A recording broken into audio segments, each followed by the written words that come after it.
Olá pessoal, para você que nos acompanha a partir de agora, estamos começando mais um Saúde em Foco. É um prazer estar com você. Bom, hoje o assunto é importantíssimo. Hoje vamos falar sobre parto. Quem conversa conosco hoje é o Dr. Rodrigo Feijó. Dr. Rodrigo é graduado em Medicina pela Universidade Federal do Paraná e tem obstetrícia, especialização em obstetrícia pelo Hospital de Clínicas lá da Federal do Paraná.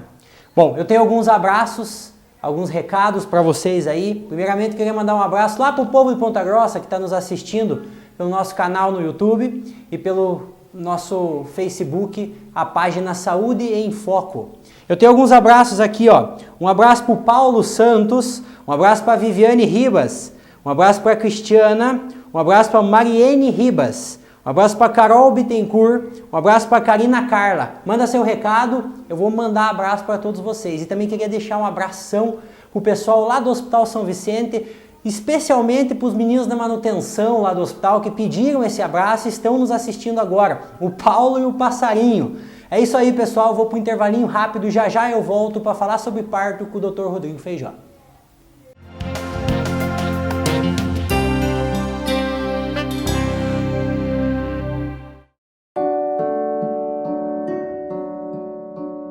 Meu nome é José Carlos Silva, tenho 18 anos. Eu adoro tocar guitarra e andar de skate com meus amigos. Minha mãe me chama de Zeca e eu confio muito nela. Ela sabe tudo sobre mim. Tudo mesmo. Ela sabe que eu quero ser um doador de órgãos. Na verdade, toda a minha família sabe disso e todos me respeitam. Disso eu tenho certeza. Eles entendem que eu quero ajudar outras pessoas, mesmo quando eu for embora. E eu sei que se for preciso na hora certa, eles vão falar por mim. E vão saber o que fazer. Os órgãos do José Carlos puderam salvar outras vidas, graças a uma conversa e uma linda decisão baseada em respeito, confiança e amor. Seja também um doador de órgãos e lembre-se de avisar a sua família sobre esse desejo. Sua família é a sua voz.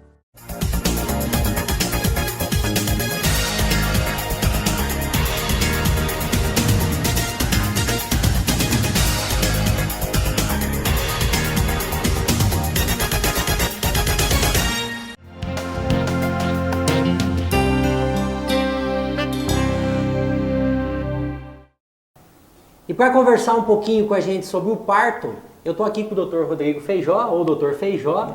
Boa noite, doutor. É um prazer. Boa noite, Emanuel. Que bom que estamos aqui para conversar sobre esse assunto tão importante. Doutor, nas primeiras entrevistas que a gente fez, a primeira pergunta que eu gosto de fazer é relacionada à especialidade. Com você não vai ser diferente. Por que a obstetrícia? Bom, a importância da obstetrícia, assim, na minha vida como médico, assim, surgiu nos últimos anos da faculdade, assim. Nós estávamos acho que no 5º, 6º ano, e daí acaba passando estágio na maternidade. E você tem que trabalhar com o que você se sente feliz, né? E quando chegou na obstetrícia, a gente acabava atendendo só mulheres, e não é doença, você não via gente morrendo a princípio, não via coisa triste, né? Só via coisa...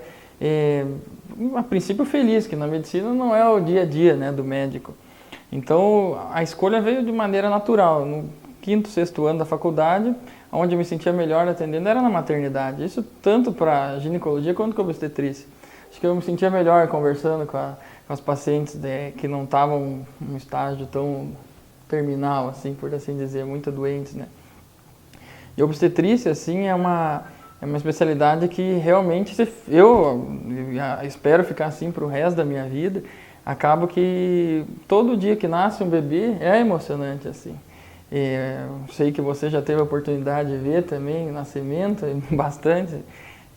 Quando o bebê chora a primeira vez, testando os pulmõezinhos lá a primeira vez, é uma coisa assim, é emocionante, muito emocionante, assim. E espero que não mude isso, espero continuar sempre me emocionando com os bebês que nascem, apesar de ter seus riscos acontecerem, várias coisas também no nosso dia a dia, não é só alegria, infelizmente, poderia ser, né, mas não é só alegria.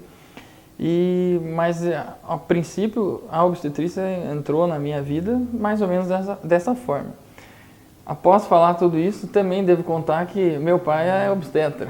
Então já vem de berço já. Ajudou, acaba ajudando, né? Então, desde pequeno já acompanhava o hospital. No último ano é o que deu o empurrão final, né, da faculdade. Mas acabava acompanhando isso muito, muito cedo.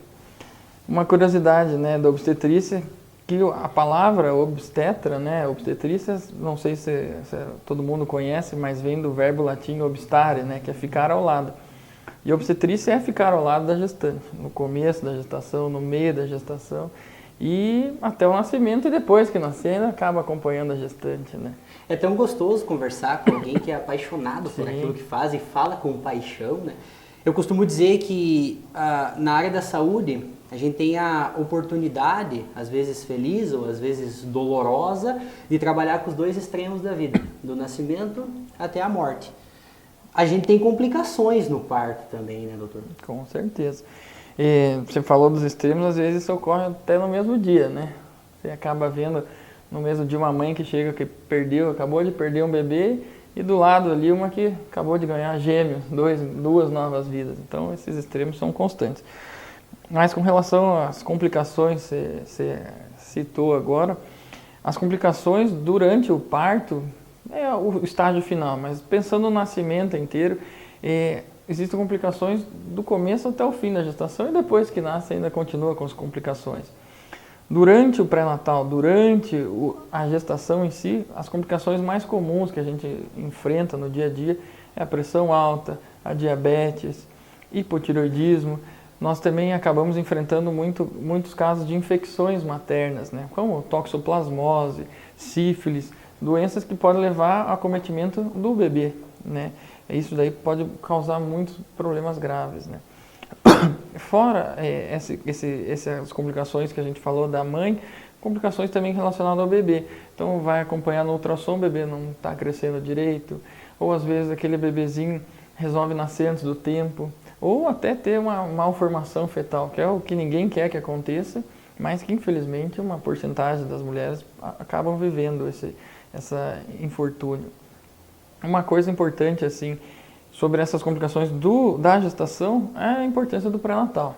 Então a importância do pré-natal, realizar os exames com frequência, ir às consultas do pré-natal, vai fazer exames, acabei de citar, as sorologias para infecções, vai acabar fazendo ultrassom para acompanhar como que está o crescimento do bebê, malformações. Então a importância do pré-natal. Com relação ao parto e o nascimento específico no fim da gestação, tanto faz o parto ser um parto normal, um parto cesariano, os dois têm complicações. Sempre falo para a gestante, ela chega preocupada, mas tem algum risco, doutor? E eu falo que tudo tem risco. Sim. Nasceu, tem risco. Você está vivo, tem risco. Claro que o objetivo do pré-natal é controlar esses riscos. Paciente que tem um risco maior para determinada situação, você tem que controlar. Paciente pressão alta, tem que tomar um remédio, medir a pressão.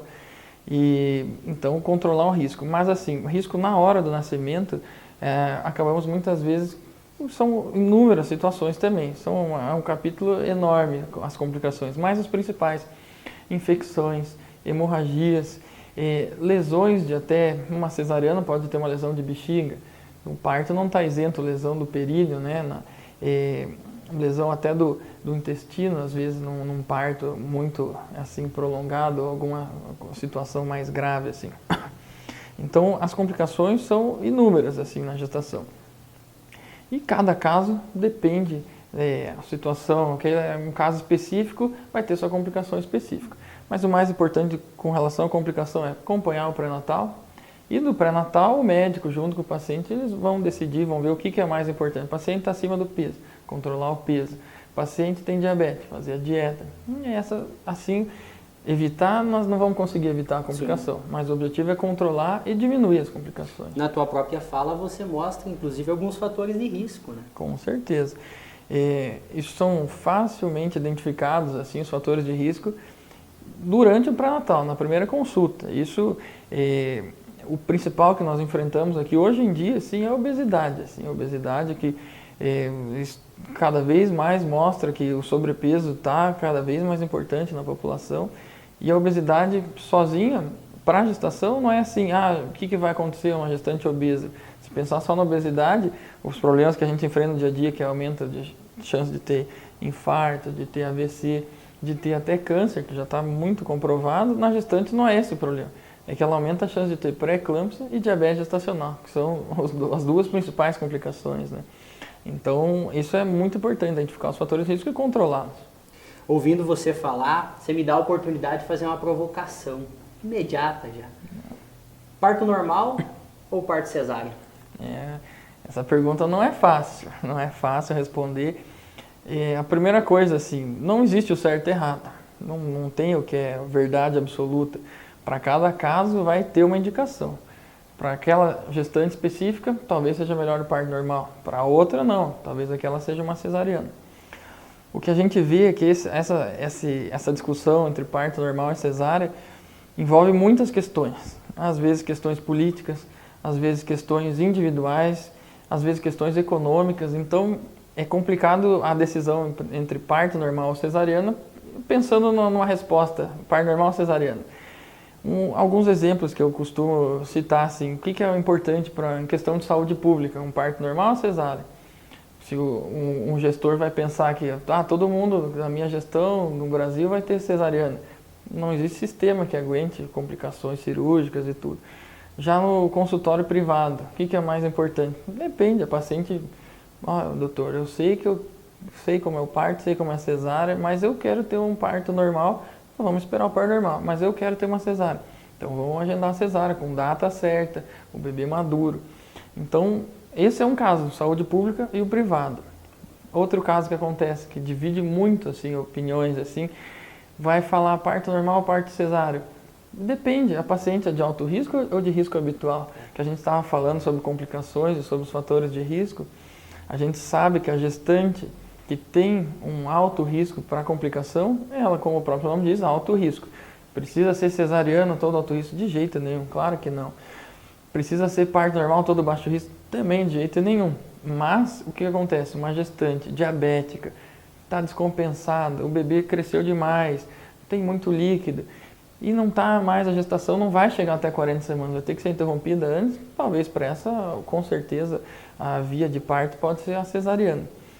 Então, aí é mais uma questão entre o alto risco e o risco habitual. Então, a gente falou e dividiu entre o que é individual, o que é saúde coletiva, o que é alto risco, o que é de risco habitual. Também penso, assim, uma questão própria do indivíduo, né? Então, a paciente que fala para você, quero ter uma cesariana ou quero ter um parto, você pode dar a informação, a paciente tem que procurar. E isso acaba gerando conflito na rede pública. Por quê?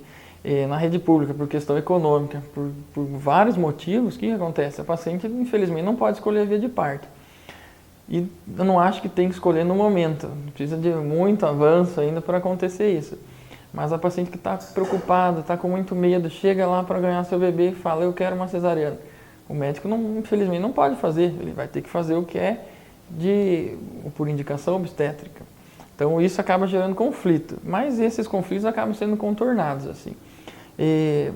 Ou seja, resumindo, não existe o que é melhor, parto normal ou se é cesariano melhor. Sempre falo para as gestantes, eu quero que o bebê e a mãe fiquem bem. Se vai nascer de parto, se vai nascer de cesariana, pouco importa, assim, nascendo bem. Eu ia perguntar a sua opinião, então você já deixou claro que a tua opinião é que o bebê e a mãe... O bebê e a mãe nasçam bem, assim. E cada dia é um dia específico, não tem como pensar o que vai acontecer, né? Tudo que tem para ser parto normal, o que acontece? Vai lá e acaba precisando de uma cesárea. Já aconteceu, infelizmente, com algumas pacientes isso daí. E o contrário, eu já tive paciente com cesárea marcada, e foi ano passado isso, e a paciente chegou e ganhou no hospital, chegou ganhando.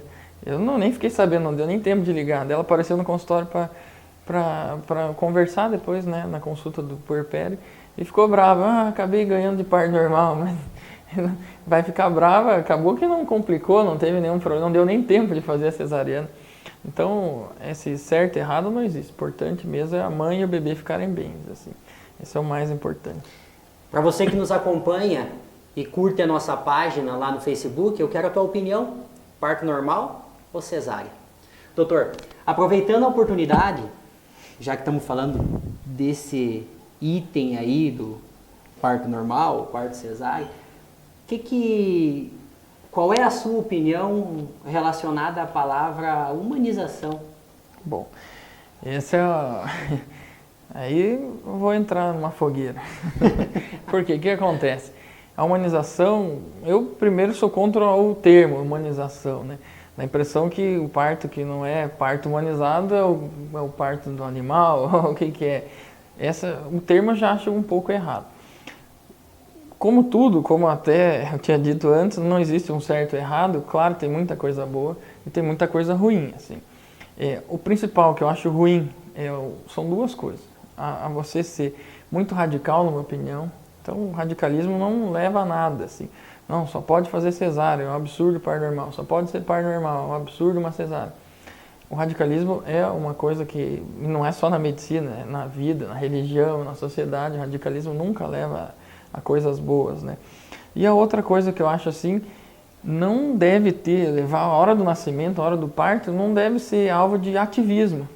Então, o que muda ser uma ativista? Tem que ser parto na banheira.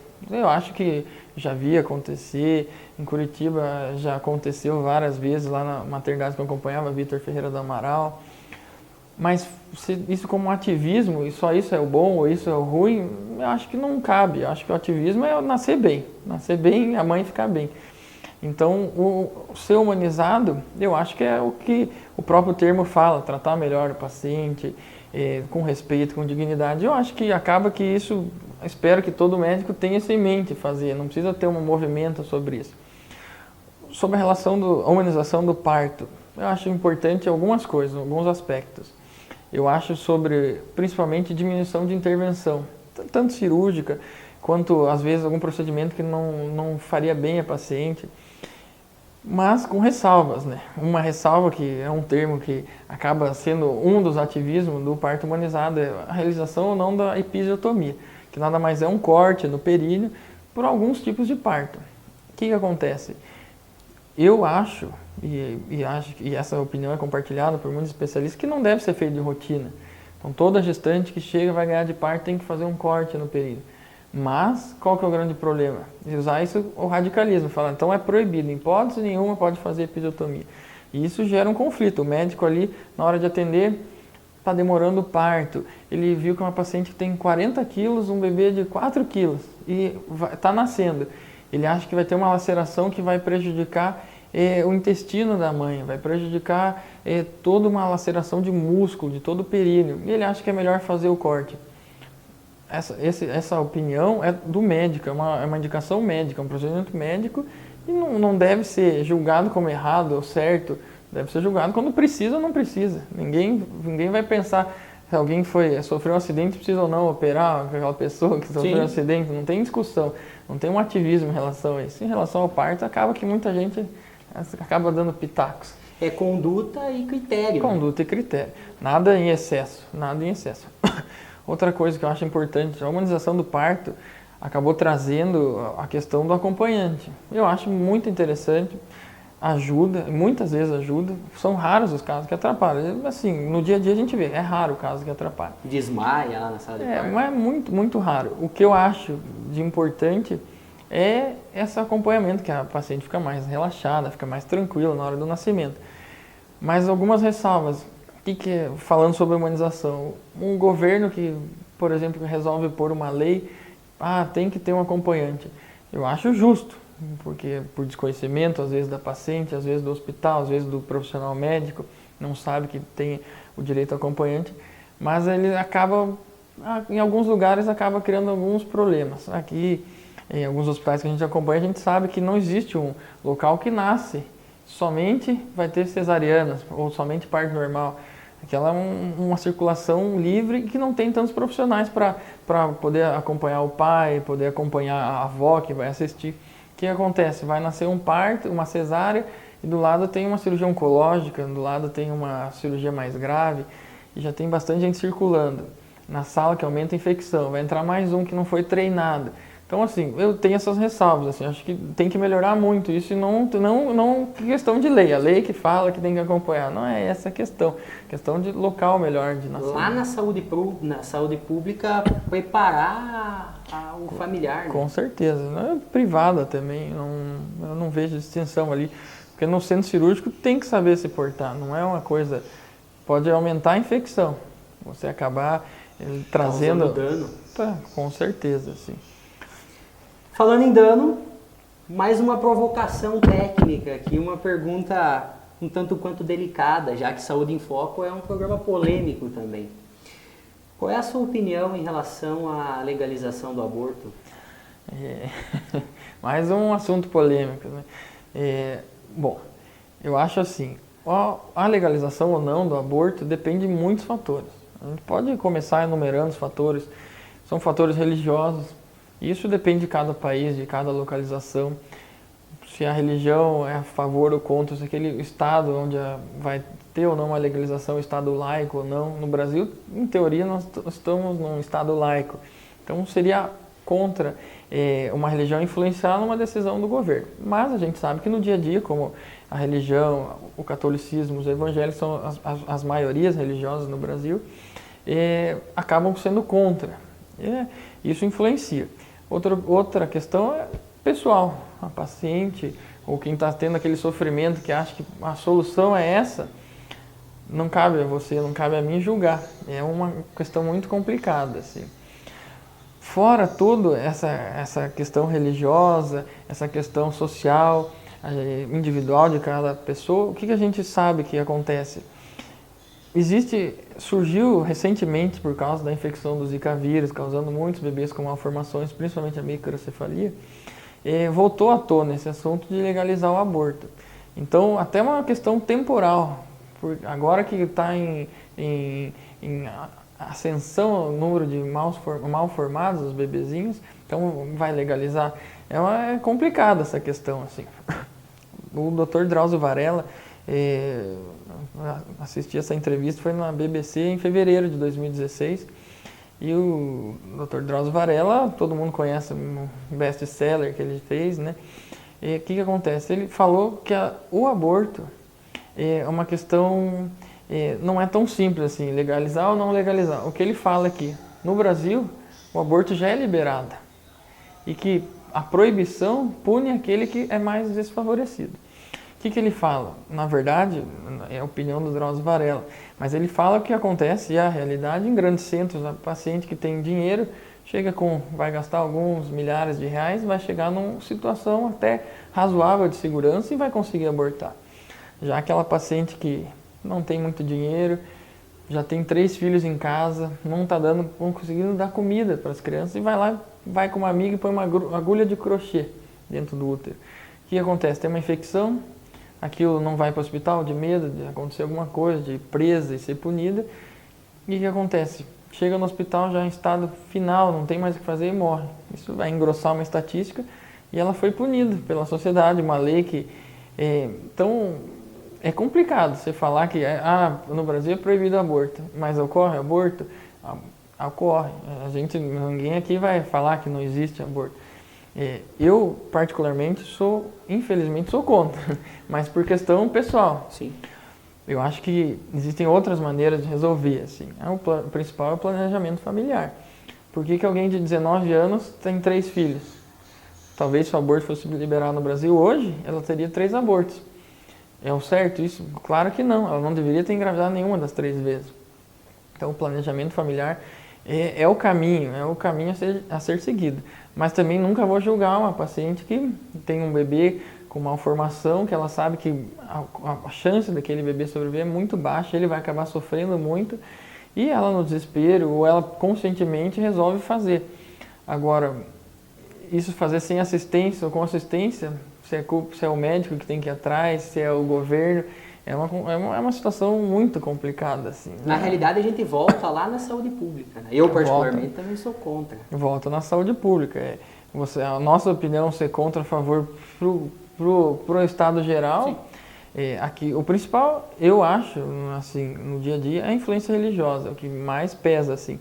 A gente vê dia a dia Aqui em Guarapuava eu acho muito raro de ver uma cidade que não é muito grande. Mas em grandes centros a gente sabe que vê dia a dia, acontece com frequência complicação relacionada ao aborto provocado em clínica clandestina e sem condição nenhuma. Então, um paciente que vai morrer por causa disso. Sim. Agora, se isso um dia vai ser liberado ou não vai ser liberado, eu não sei.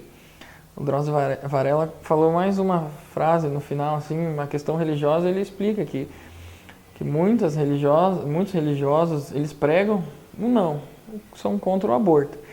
Mas o Drauzio Varela acaba falando aqui, você pode ser contra, mas então você não faça, mas não pode proibir que os outros façam. Eu acho que é por aí, assim, na questão individual. Mas agora, o principal é o planejamento familiar. Engravidar só realmente se for pensar em ter um filho, não por descuido ou por algum outro motivo, assim. Já deixo para os próximos programas a gente voltar a discutir esse assunto, quem sabe especificamente sobre isso, de uma forma diferente, vamos pensar. Com certeza. Doutor, para os nossos telespectadores, vou te pedir 2 dicas. Uma dica para aquela mulher que está querendo engravidar e uma dica de saúde para aquela mulher que já está grávida, na opinião do obstetra. Na opinião do obstetra. A paciente que está querendo engravidar hoje, eu aconselharia, assim como o CDC, órgão americano de controle de infecções, assim como o colégio em inglês, o Royal College, falam, esperar. O Ministério da Saúde acabou falando, isso é tudo por culpa de um mosquito, que cada um pode ir na casa lá e acaba tirando onde o criador dos mosquitos, e por causa desse mosquito, o Zika vírus, que é esse vírus que está causando microcefalia. Qual que é a nossa ideia? A gente está esperando sair muito mais coisa. Mais informação, né? Mais informação. Mas o que acontece? É recomendado esperar. E o período principal é agora, que está calor, que tem muito mais insetos e você vai viajar para o Nordeste. Essas coisas são muito mais importantes. Em Guarapuava, nossa cidade, nós não temos nenhum caso confirmado. Não tem nenhum caso confirmado. O que acontece é o seguinte... Infelizmente, aqui é mais frio. Aqui é mais frio para esse tipo de proliferação. Mas todo mundo acaba viajando. Todo mundo acaba indo para uma cidade perto. E andou poucos quilômetros daqui. Já tivemos focos em cidades muito próximas daqui. E daqui a pouco tem Olimpíadas. E daqui a pouco tem Olimpíadas que vai circular ainda mais. Com relação a essa dica, esperar. Com relação a dicas de quem já está gestante, com relação ao Zika vírus, usar o repelente. São várias as marcas, são vários o tipo, tem por spray, tem por cremes, mas o importante é usar o repelente, principalmente em região onde está comprovado. E onde que está comprovado? São várias cidades no Brasil. O lugar principal é o Nordeste. Vai para o Nordeste, eu não iria. Nesse momento eu não iria. Com certeza. Você pode perceber que a gente tem vários assuntos para abordar com o Dr. Rodrigo Feijó. Então, ele já aceitou para os próximos programas aí que volta a discutir obstetrícia. Com certeza. Doutor, muito obrigado pela tua disponibilidade. O prazer é meu. Todos os nossos telespectadores, em nome do apresentador, agradecem as informações que você trouxe. Eu agradeço o convite. Espero na próxima mais informações para todo mundo, que sempre é importante. E obrigado a todos.